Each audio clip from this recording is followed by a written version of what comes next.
ஒரு மனிதனை வீழ்த்த வெளி எதிரி தேவையில்லை.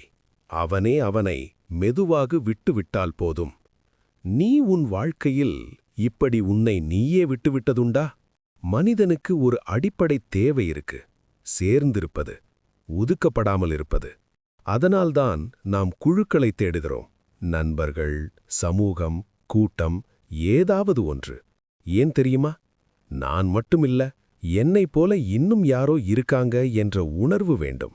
அது பாதுகாப்பு தரும், அது தைரியம் தரும், அது நிம்மதி தரும். ஆனால் ஒரு ஆபத்து அமைதியாக வளர ஆரம்பிக்கும். நீ குழுவில் சேரும்போது உன்னை ஏற்கணும் என்பதற்காக உன்னையே மெதுவாக மாற்ற ஆரம்பிக்கிறாய். முதலில் சிறிய விஷயம், உன் கருத்தை சொல்லாமல் இருப்பது. அடுத்தது, உனக்கு பிடிக்காததை கூட பரவாயில்லை என்று சிரித்து ஏற்றுக்கொள்வது. பின்னர் உனக்கு உண்மையில் பிடித்த விஷயங்களையே மெதுவாக விட்டுவிட ஆரம்பிக்கிறாய். நீ குழுவில் சேர்கிறாய், ஆனால் மெதுவாக உன்னிடமிருந்து நீயே வெளியேற ஆரம்பிக்கிறாய். இதுதான் உன்னையே நீ தானாக உடைக்க ஆரம்பிக்கும் நிலை. யாரும் உன்னை தடுக்கவில்லை, யாரும் உன்னை நிர்பந்திக்கவில்லை. ஆனாலும் ஏற்றுக்கொள்ளப்பட வேண்டும் என்பதற்காக நீ உன்னை தானாக அழுத்த ஆரம்பிக்கிறாய். மனிதனுக்கு தனிமை பயம் அதிகம். பல நேரங்களில் அடையாளமிழப்பதை விடக்கூட.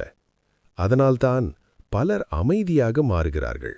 பேச வேண்டிய இடத்தில் அமைதியாக இருக்கிறார்கள். நிற்க வேண்டிய இடத்தில் தாழ்த்திக் கொள்கிறார்கள். இங்கேதான் ஆபத்து. நீ வெளி உலகத்தால் அல்ல, உன் பயத்தால் மாற்றப்படுகிறாய். இந்த வீடியோ உங்க மனசுக்குள்ள ஒரு சின்ன நல்ல மாற்றத்தை கொடுத்திருந்தா லைக் பண்ணுங்க, உங்க ஃப்ரெண்ட்ஸுக்கிட்ட ஷேர் பண்ணுங்க.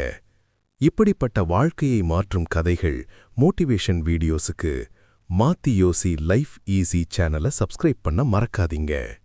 மாத்தி யோசி, வாழ்க்கை லேசாகும்.